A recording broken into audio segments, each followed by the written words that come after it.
All right, तो यहाँ तक बात हो गई थी हमारी कि हमने मिनिमम और मैक्सिमम सैलरी भी निकाल ली और कुछ एडिशनल क्यूरीज भी परफॉर्म कर ली। अब जनाब आज का जो हमारे पास जो मुद्दा है वो ये है कि एसक्यूएल सर्वर में हमें कॉन्सेप्ट मिलता है स्टोर प्रोसीजर्स का। Any idea about it? Class में इस चीज का नो सर। नाम डिस्कस हुआ है? क्या स्टोर चीज कर रहे हैं? Procedure, store procedures. हमारे पास एक टर्म होती है एसक्यूएल सर्वर में स्टोर प्रोसीजर्स की, कि जनाब स्टोर प्रोसीजर्स क्या होते हैं? It is a group of transact SQL. ठीक है, तो यहाँ पर इन्होंने ये बात की हुई है कि भाई store procedure is a group of transact SQL statement if you have a situation where you write a same query over and over again, you can save the specific query as a stored procedure and call it by name। C sharp में functions बनाते थे, सही है? Yes function sir, क्या होता methods. था?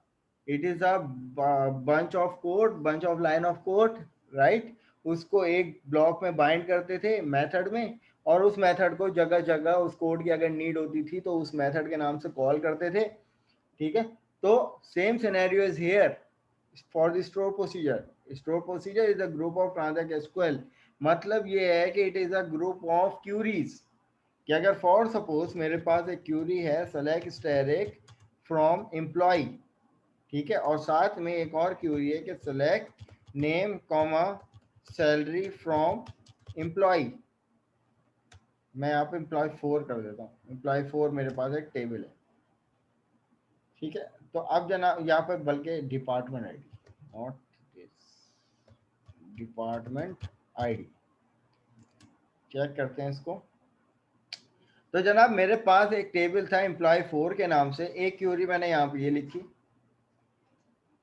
कि जिसमें तमाम स्टैटिक तमाम रिकॉर्ड मेरे पास यहाँ पर उठ के आ रहा है, और दूसरी क्यूरी क्या थी कि मुझे डिस्प्ले करके दे दो सिर्फ नेम और department ID from all employees, कि कौन सा एम्प्लॉय जो है वो कौन से डिपार्टमेंट से बिलोंग करता है, राइट? अब क्या है कि भाई for suppose for the time being के भाई के अज्यूम कर लो कि ये वाली क्यूरी क्या है, ये एक से ज़्यादा क्यूरी, सही है? अब इस क्यूरी को की ज़रूरत आपको बार बार पड़े जा रही है एग्जीक्यूट करने की, डिस्प्ले करवाने की। तो क्या होगा कि आप बजाय इस क्यूरी को बार बार लिखने के इन क्यूरी को एक स्टोर प्रोसीजर में बाइंड कर लो। स्टोर प्रोसीजर कैसे बनाते हैं? जैसे कि मैंने शुरू में बताया था DDL कमांड, जिसमें क्रिएट ऑल्टर ड्रॉप, कि आप उसमें डेटाबेस के ऑब्जेक्ट के लिए इस्तेमाल करते हो, लाइक चाहे वो इटसेल्फ डेटाबेस ही क्यों ना हो, चाहे टेबल क्यों ना हो। उस वक्त मैंने एक और नाम लिया था, चाहे वो स्टोर प्रोसीजर ही क्यों ना हो। तो अब बात आती है हमारे पास स्टोर प्रोसीजर की। तो जनाब स्टोर प्रोसीजर को भी क्रिएट किया जाता है, और कैसे क्रिएट किया जाता है? तो इसका सिंटैक्स ये होता है क्रिएट, आप लिखो या तो प्रॉक, जैसे कि हम लोग असेंबली लैंग्वेज में लिखते हैं मेन प्रॉक, इसी तरीके से आप यहाँ पर लिखो प्रॉक रिप्रेजेंट करता है कि जनाब एक प्रोसीजर क्रिएट करने जा रहे हो। प्रॉक जो है वो न्यू वर्जन का कीवर्ड है। पुराने वर्जन में हम यहाँ पे लिखते थे PROCEDURE, क्रिएट प्रोसीजर, दोनों का मतलब एक होता है, क्रिएट प्रोसीजर। प्रोसीजर का नाम आप लोगों ने देखा होगा कि आपके हर डेटाबेस में प्रोग्रामेबिलिटी में जाकर अगर यहाँ पे देखा जाए तो एक स्टोर प्रोसीजर का एक फोल्डर होता है। अब जैसे डेटाबेस मेरा ये है, अब उसकी प्रोग्रामेबिलिटी में ये स्टोर प्रोसीजर है। अगर मैं यहाँ पे बात करूँ तो यहाँ पर एक मजीद सब फोल्डर है सिस्टम स्टोर प्रोसीजर का, और इसको भी अगर एक्सपेंड कर दूँ तो जनाब ये हमारे पास सैकड़ों की तादाद में स्टोर प्रोसीजर मौजूद है। This all are. अब अगर नोटिस करो तो ये तमाम स्टोर प्रोसीजर के नाम डिफरेंट हैं, लेकिन स्टोर प्रोसीजर की नेमिंग कन्वेंशन क्या है? सेम है, SP अंडरस्कोर। ये माइक्रोसॉफ्ट का क्या है? ये एक नेमिंग कन्वेंशन है, एक प्रीफिक्स है।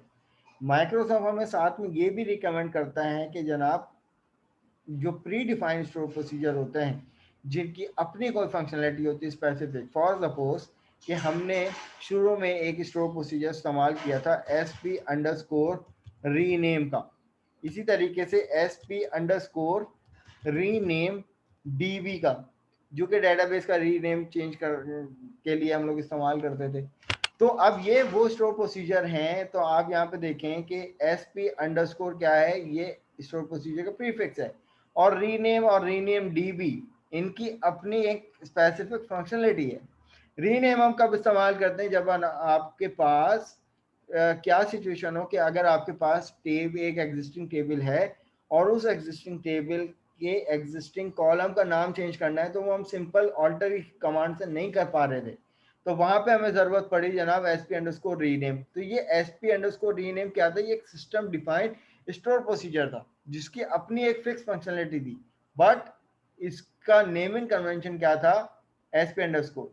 तो माइक्रोसॉफ्ट हमें ये रिकमेंड करता है कि जनाब अगर आप कोई भी यूजर डिफाइंड स्टोर प्रोसीजर बनाने जा रहे हो तो आप उसकी ये वाली नेमिंग कन्वेंशन मत देना, रिकमेंड करता है। उसका रीजन ये है कि हो सकता है आपने फॉर सपोज मैंने यहाँ पर sp अंडरस्कोर गेट डिटेल्स के नाम से मैंने एक स्टोर प्रोसीजर बनाने जा रहा हूँ। अब आने वाले वक्तों में भाई वर्जन आपके पास चेंज हो गया, तो इसी नाम से कोई स्टोर प्रोसीजर आ गया, फिर क्या करोगे, फिर वहां पे आ जाएगा कॉन्फ्लिक्ट। तो माइक्रोसॉफ्ट इसी वजह से हमें रिकमेंड करता है कि जनाब आप भले से अपना यूजर डिफाइंड स्टोर प्रोसीजर नाम बनाओ, लेकिन प्रीफिक्स ये मत दो। तो यहाँ पे देखिए कि माइक्रोसॉफ्ट की रिकमेंडेशन भी है कि when renaming the user defined store procedure Microsoft recommend not to use sp underscore as a prefix. All system store procedure are prefix with the this. तो मैंने अभी आप लोगों को ये दिखाया कि जितने भी user system defined store procedure हैं उन सब का प्रीफिक्स क्या है, प्रीफिक्स sp अंडरस्कोर है। तो आने वाले वक्तों में हो सकता है इस नाम से कोई प्री डिफाइंड स्टोर प्रोसीजर आ जाए तो आपका स्टोर प्रोसीजर में कॉन्फ्लिक्ट आ सकता है। तो रिकमेंडेशन माइक्रोसॉफ्ट की तरफ से यही है कि आप प्रीफिक्स जो है वो sp अंडरस्कोर नहीं लगाओ। तो हम ये जो है वो ये खत्म कर देते हैं, अंडरस्कोर खत्म कर देते हैं। अब प्रीफिक्स क्या था, sp अंडरस्कोर। अब यहाँ पे sp है तो अब मसला नहीं है। अब यहाँ पर मैं कह देता हूँ कि भाई गेट एम्प्लॉय डिटेल्स के नाम से, एम्प्लॉय गेट डिटेल्स के नाम से, या बल्कि मैं कह देता हूँ कि sp underscore get employ details के नाम से मैं एक प्रोसीजर बनाना चाह रहा हूँ। क्रिएट प्रोसीजर का कीवर्ड लिखोगे, उसके बाद ये आपके पास प्रोसीजर का नाम आएगा। अभी क्योंकि इस प्रोसीजर में कोई पैरामीटर मैंने नहीं दिए, आप लोग मेथड में डेलीमीटर्स लगाते हो, उसकी बॉडी क्रिएट करते हो, लेकिन स्टोर प्रोसीजर की बॉडी जो है वो कैसे क्रिएट होती है, आप बिगिन का कीवर्ड लिखते हो, बिगिन के बाद और एंड के दरमियान जो कुछ आता है वो आपका कोड होता है, सही है। लेकिन उससे पहले आप एक कीवर्ड लिखते हो एज। अब आप यहाँ पे क्या करने जा रहे हो, एक प्रोसीजर क्रिएट करने जा रहे हो इस नाम का, जिसके अंदर आपके पास क्या है, दो ट्रांजैक्ट एसक्यूएल की क्यूरीज है। अब ये वाली क्यूरीज बजाय आप बार बार इंप्लीमेंट करते, आपने बाइंड कर ली एक स्टोर प्रोसीजर में, और इस स्टोर प्रोसीजर को जनाब आपने क्रिएट कर दिया। अब जनाब ये स्टोर प्रोसीजर क्रिएट कहाँ होता है, आप अपने डेटाबेस को रिफ्रेश कर लो। डेटाबेस आपका ये था, ठीक है, यहाँ से मेक श्योर कर लीजिएगा डेटाबेस आपका जिस डेटाबेस को सिलेक्ट किया होगा उसी में आपका प्रोसीजर क्रिएट होगा। तो जनाब अब यहाँ पर डेटाबेस में जाकर हमारे पास एक ऑप्शन होता है प्रोग्रामेबिलिटी का। अब इस प्रोग्रामेबिलिटी में जाइएगा, स्टोर प्रोसीजर, और स्टोर प्रोसीजर में एक फोल्डर होता है सिस्टम स्टोर प्रोसीजर, उसके बाहर आपके user defined store procedure create हो रहे होते हैं। तो अभी यहाँ पे देखिए dvo.sp गेट एम्प्लॉय डिटेल, आपने इस डेटाबेस में एक स्टोर प्रोसीजर क्रिएट कर दिया। अब उसके अंदर वर्किंग क्या है कि जनाब आपका पास एक एम्प्लॉय का टेबल है एम्प्लॉय 4 के नाम से, उसका पूरा रिकॉर्ड डिस्प्ले कर दो, और उसके अंदर एक और क्यूरी आपने डिफाइन कर दी कि जनाब नेम। और अब इसको एग्जीक्यूट, ये हमने क्रिएट तो कर दिया, अब प्रोसीजर को एग्जीक्यूट करने के क्या क्या तरीकेकार हैं। सबसे पहले तरीकेकार ये है कि आप डायरेक्ट स्टोर प्रोसीजर का नाम लो, इसको हाईलाइट करो और इसको एग्जीक्यूट कर दो। तो अब प्रोसीजर हमने चलाया है, तो इसका मतलब ये है कि प्रोसीजर में कितनी कमांड थी, दो एसक्यूएल की क्यूरीज थी। सिर्फ अब उसको हमने बाइंड कर दिया क्योंकि स्टोर प्रोसीजर में, और सिर्फ स्टोर प्रोसीजर को सेलेक्ट करके एग्जीक्यूट किया, तो जितने भी नंबर ऑफ क्यूरीज होंगी वो तमाम इम्प्लीमेंट हो जाएंगी। तो स्टोर प्रोसीजर क्या है कि जनाब ग्रुप ऑफ ट्रांजैक्ट एसक्यूएल। अब इस तरीके से, ये तो सिर्फ हमारी बिगनिंग एग्जांपल है। अब स्टोर प्रोसीजर को ग्राफिकली कैसे एग्जीक्यूट करते हैं? आपका जो स्टोर प्रोसीजर है वो यहाँ पे आप राइट क्लिक करोगे और यहाँ पर आपके पास एक ऑप्शन है एग्जीक्यूट स्टोर प्रोसीजर। जब आप इस पर क्लिक करोगे तो आपके पास ये वाली विंडो आएगी। तो यहाँ पे देखा हुआ है एक प्रोसीजर एग्जीक्यूट होने जा रहा है इस नाम का, और यहाँ पे आप देख रहे हैं कि कुछ कॉलम्स बने हुए हैं कि parameter, data type, output parameter है यानी पास नल वैल्यू और एक्चुअल वैल्यू। लेकिन जनाब अभी हमने जो स्टोर प्रोसीजर क्रिएट किया है उसमें कोई पैरामीटर नहीं है। अब अगर मैं आप लोगों से पूछूं सिंपल सी शार्प की हवाले से कि अगर कोई हम मेथड बनाते हैं उसमें पैरामीटर क्यों पास करते हैं, क्या रीजन होता है? ताकि ताकि हम उसको बता सकें कि हम ये चीज उसको देने वाले हैं। देखो, उस मेथड के अंदर आपने ये बता दिया कि आपको क्या चीज डिस्प्ले करनी है, सही है, लॉजिकल तो बता दिया। जब आपको रन टाइम पे यूजर से इनपुट चाहिए होता है ना, तो आप पैरामीटर पास करते हो कि फॉर सपोज आप एक प्रोसीजर ऐसा बनाओ जो कि आपसे इनपुट ले एक आईडी, और उस आईडी के बिहाफ पर उस आईडी का पूरा रिकॉर्ड आपको डिस्प्ले करके दे दे। तो वो जो आईडी क्या होगा, जो वेयर के बाद आप लोग हार्ड कोडली अभी तक के लिखते हुए आए हैं, वेयर के बाद आप लोग वन, तो वन क्या है बेसिकली? User input. तो अगर कोई पैरामीटराइज स्टोर प्रोसीजर होता है ना, तो यहाँ पे पैरामीटर लिस्ट बनती है और उस पैरामीटर की टाइप्स आती हैं, और फिर ये भी बता दें कि क्या उसमें कोई आउटपुट पैरामीटर है। अभी मैं इसमें आऊँगा सेकंड सेशन पे कि ये आउटपुट पैरामीटर क्या होता है। जो यूजर की तरफ से इनपुट आता है ना, जैसे हम लोग नॉर्मली फंक्शंस के पैरेंथेसिस में पैरामीटर्स बनाते हैं और मेन के फंक्शन में जाके उसको मेथड को जब कॉल करते हैं तो वहाँ पे यूजर इनपुट मांगता है, तो वो इनपुट पैरामीटर कहलाता है। आउटपुट पैरामीटर क्या होता है इसको अभी सेकंड सेशन में आके देखते हैं। पास नल वैल्यू हो रही है, क्या वो नलेबल है या नहीं, और एक्चुअल यूजर से जो इनपुट आएगा वो इसमें आएगा। लेकिन अभी हमारे पास जो स्टोर प्रोसीजर था जनाब, वो क्या था? वो कोई पैरामीटर नहीं था। तो मैं यहाँ पे इसको सिंपल से एग्जीक्यूट करता हूँ और ओके करता हूँ, तो ये सिंपल मुझे क्या रिटर्न करके देगा? जो इस स्टोर प्रोसीजर में बाइंड है। और साथ में देखो, साथ में यहाँ पर एक वैल्यू आ रही है, रिटर्न वैल्यू। अब इसका क्या मतलब है? अंदाजतन बताओ, कुछ भी जो भी समझ में आ रहा है। इस रिटर्न वैल्यू जीरो का क्या मतलब है? सर कोड एंड हो गया यहाँ पे।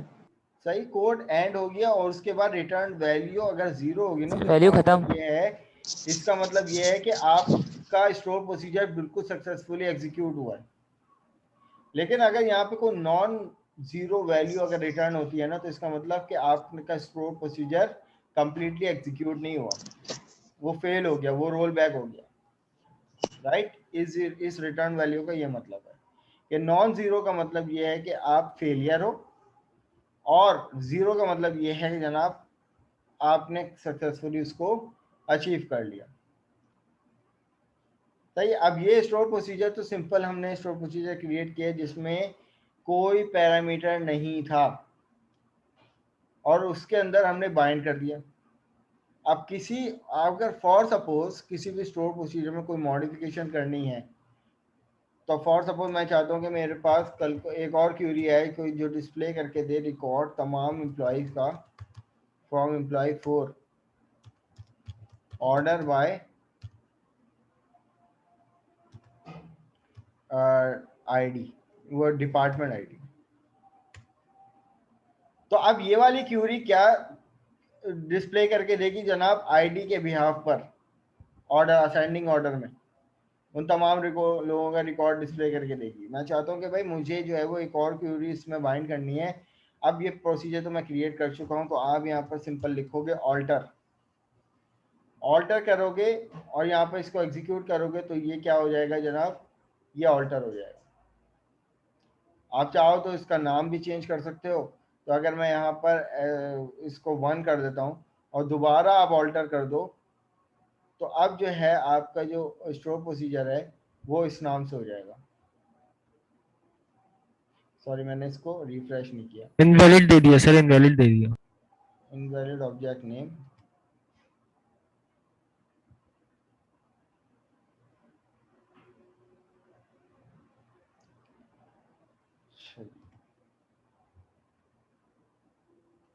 सॉरी इसको हम लोग किस तरीके से करेंगे, उसको एसपी अंडरस्कोर रीनेम से। सही, ये इंडिकेट करता है कि जनाब आपने क्या किया है कि इसके अंदर की लॉजिक आप जब चेंज करोगे तो ये स्टोर प्रोसीजर क्या कर रहे हो, आप ऑल्टर कर रहे हो। नेम चेंज करने के लिए आप क्या करोगे, ये वाला स्टोर प्रोसीजर इस्तेमाल करोगे। तो इसको वापस रिफ्रेश कर लो, तो अभी हमारे पास वही वाला स्टोर प्रोसीजर होगा उसी नेम से। अच्छा, अब क्या है हमारे पास कि ये तीसरी लॉजिक, अब जब इस स्टोर प्रोसीजर को हम चलाएंगे ना, तो हमें ये स्टोर प्रोसीजर 3 लॉजिक्स के साथ मिलेगा। एक पहली क्यूरी, ये दूसरी क्यूरी, और जनाब ये तीसरी क्यूरी। यहां तक कोई सवाल है तो पूछ लीजिए। नो सर, क्लियर है। ठीक है, अब बात होती है हमारे पास पैरामीटराइज स्टोर प्रोसीजर की, कि अगर किसी भी स्टोर प्रोसीजर में अगर हम पैरामीटर पास कर दें तो उसकी इम्प्लीमेंटेशन कैसे होती है। कि आप जनाब एक और स्टोर प्रोसीजर क्रिएट करने जा रहे हैं, create proc sp get employee by id, ये हमने स्टोर प्रोसीजर क्रिएट कर दिया। ठीक है, अब हम चाहते हैं कि भाई रन टाइम पे जब ये एग्जीक्यूट हो स्टोर प्रोसीजर, तो हमसे एक वैल्यू मांगे कि भाई आप किस आईडी वाले का रिकॉर्ड जो है वो डिस्प्ले करना चाह रहे हो। तो जनाब हमने यहाँ पर एस से पहले एक पैरामीटर दे दिया। पैरामीटर क्या होता है, एक वेरिएबल, और एसक्यूएल सर्वर में वेरिएबल कैसे बनते हैं, एट द रेट के बाद। तो मैंने यहाँ पे कह दिया कि भाई जनाब आईडी के नाम से पैरामीटर दे दिया, उसकी टाइप वही होनी चाहिए जो आपके कॉलम की टाइप होगी। ठीक है, इंटीजर आईडी इंटीजर, और उसके बाद मैंने यहाँ पे कर दिया एज बिगिन देन एंड। अब मैं चाहता हूँ कि भाई सर जी पूछिए। सर, बेसिकली हमें अपनी क्यूरी को मतलब डायनामिक करना है ना। जी ठीक है सर। अब यहाँ पर इसकी जगह आप यहाँ पे ये भी ले सकते हो कि जनाब इसकी जगह मैं फॉर सपोज DID कह दूं। और बहुत सारे स्टूडेंट, बहुत सारे एम्प्लॉय ऐसे हैं कि जनाब वो किसी न किसी डिपार्टमेंट से हैं, और मैं चाहता हूँ कि भाई मुझे डिपार्टमेंट नंबर 1 के वो एम्प्लॉय डिस्प्ले करके दे दो जो कि मेल हैं। तो मैंने यहाँ पर डिपार्टमेंट आईडी एक इनपुट ले लिया, और यहाँ पर एक और इनपुट ले लेता हूँ जेंडर के नाम से, जिसकी टाइप क्या होगी, वारशार। अब ये दो पैरामीटर मैंने यहाँ पर ले लिए, एज बिगिन और एंड। क्यूरी क्या लिखता हूँ कि सेलेक्ट कर दो स्टैटिक फ्रॉम एम्प्लॉय 4 वेयर। अब यहाँ पे हम क्या कर रहे हैं, वेयर डिपार्टमेंट आईडी, यानी department ID equal to at the rate DID। ठीक है, and gender equal to at the rate gender. ठीक है, तो अब यहाँ पर ये वाला स्टोर प्रोसीजर को हम यहाँ पे क्रिएट कर लेते हैं। तो ये मैंने कॉमन नहीं लगाया यहाँ पे। ठीक है, अब यहाँ पर इसको एग्जीक्यूट कर लेते हैं। अब ये मेरे पास स्टोर प्रोसीजर बन गया कि जनाब जिसमें दो पैरामीटर हैं। अब मैं अगर इस स्टोर प्रोसीजर को डायरेक्ट इसके नेम से चला दूंगा ना, कॉल करके डायरेक्ट इस नेम से चलाऊंगा, तो ये मुझसे पैरामीटर की वैल्यू मांगेगा। तो देखो यहाँ पे कह रहा है प्रोसीजर और function expect the parameter ID which is not supplied. सही है, वो क्योंकि पहले पैरामीटर की वैल्यू नहीं मिली, तो इसलिए वो सिर्फ आईडी को मेंशन कर रहा है। स्टोर प्रोसीजर को एग्जीक्यूट करने का दूसरा तरीका क्या है कि आप यहाँ पर एग्जीक्यूट का कीवर्ड लिखते हो, उसके बाद या तो आप एग्जीक्यूट का कीवर्ड लिखो या तो एग्जैक का कीवर्ड लिखो। एग्जैक क्या है, न्यू वर्जन है, और एग्जीक्यूट पुराना वर्जन है। अब ये हमसे मांगेगा आईडी, तो यहाँ पे देखो इसने मेंशन कर दिया कह रहे @DID की वैल्यू दो। मैं चाहता हूं मुझे डिपार्टमेंट नंबर 2 में क्या चाहिए, जितने भी मेल हैं उनका रिकॉर्ड चाहिए। अब यहाँ पर मैं इसको एग्जीक्यूट करता हूँ तो यहाँ पर देखिए डिपार्टमेंट नंबर 2 से बिलोंग जितने भी मेल एम्प्लॉयज हैं मुझे यहाँ पर रिटर्न हो जाएंगे। अब इसी तरीके से मैं यहाँ पर पैरामीटर को चेंज कर लेता हूँ। मैं चाहता हूँ कि भाई मुझे फीमेल्स का रिकॉर्ड चाहिए, तो डिपार्टमेंट नंबर 2 से जितनी भी फीमेल्स होंगी वो मेरे पास यहाँ पर पुट किया जाएगी। अब इस क्यूरी को, अब जब ये तो स्टोर प्रोसीजर हम लोगों ने इम्प्लीमेंट कर लिया इस तरीके से क्यूरी के थ्रू। इसी स्टोर प्रोसीजर को अगर हम ग्राफिकली इम्प्लीमेंट करेंगे तो यहाँ पे देखिए एग्जीक्यूट स्टोर प्रोसीजर, और सॉरी मैंने गलत स्टोर प्रोसीजर ये वाला एग्जीक्यूट। अब यहाँ पे देखिए इसने पैरामीटर लिस्ट प्रोवाइड कर दी। ये सबको समझ में आ रहा है? DID एक पैरामीटर था और एक था जेंडर। DID की टाइप क्या थी? ये थी। अब इस स्टोर प्रोसीजर में कोई आउटपुट पैरामीटर नहीं है। मतलब ये क्या कह रहा है कि आउटपुट पैरामीटर नो का क्या मतलब है कि ये जो है जनाब इनपुट पैरामीटर है, ये आउटपुट पैरामीटर नहीं।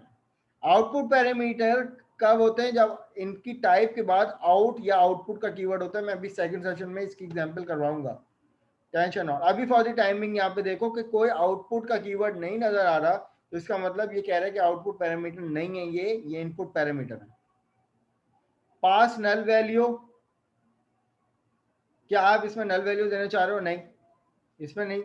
अब यहाँ पर मुझे एग्जीक्यूट करना, मैं चाहता हूँ डिपार्टमेंट नंबर 3 से तमाम मेल रिकॉर्ड उठ के आए। सही, अब ये मैं यूजर से इनपुट कर रहा हूँ रन टाइम पे। ओके, तो यहाँ पर देखिए अब ये इस रिटर्न 0 का मतलब क्या है कि भाई स्टोर प्रोसीजर सक्सेसफुली चल गया। तो डिपार्टमेंट नंबर 3 में जो भी मेल हैं वो, उसका नाम क्या है? 7 है। अब 7 के अलावा डिपार्टमेंट नंबर 3 से कोई भी मेल एम्प्लॉय नहीं है। आप यहाँ पर इसको क्लोज कर लो। दोबारा से अगर इसको एग्जीक्यूट करते हैं देन उसके बाद फिर मैं अपने सेशन को एंड करता हूँ। सॉरी मैंने गलत, इसको यहाँ पर एग्जीक्यूट करेंगे। अब यहाँ पे मैं चाहता हूँ कि भाई एम्प्लॉय नंबर 3 में जो भी फीमेल्स हैं, तो यहाँ पर एक फीमेल थी जो कि डिपार्टमेंट नंबर 3 से ताल्लुक था, जिनका नाम था सुमेरा। यहाँ तक मुझे बताइए कि कोई कंफ्यूजन है किसी चीज में? पैरामीटराइज स्टोर प्रोसीजर की एग्जांपल हम लोगों ने की। ये क्या है? इनपुट पैरामीटर स्टोर प्रोसीजर है, जिसकी एग्जीक्यूशन भी बिल्कुल सिंपल है। बट अगर किसी स्टोर प्रोसीजर में आउटपुट पैरामीटर आ जाएगा तो जनाब उसकी इम्प्लीमेंटेशन डिफरेंट है एज कम्पेयर टू दिस। यहाँ तक मुझे बताइए, एक्नॉलेज कीजिए कि ये दोनों सिंपल स्टोर प्रोसीजर और पैरामीटराइज स्टोर प्रोसीजर क्लियर है सबको? Yes sir. ठीक है, तो अब तुम लोग जाओ ब्रेक पे नमाज पढ़ने, हम भी जाएंगे तैयारी करने। तो इंशाल्लाह ताला मिलते हैं अपने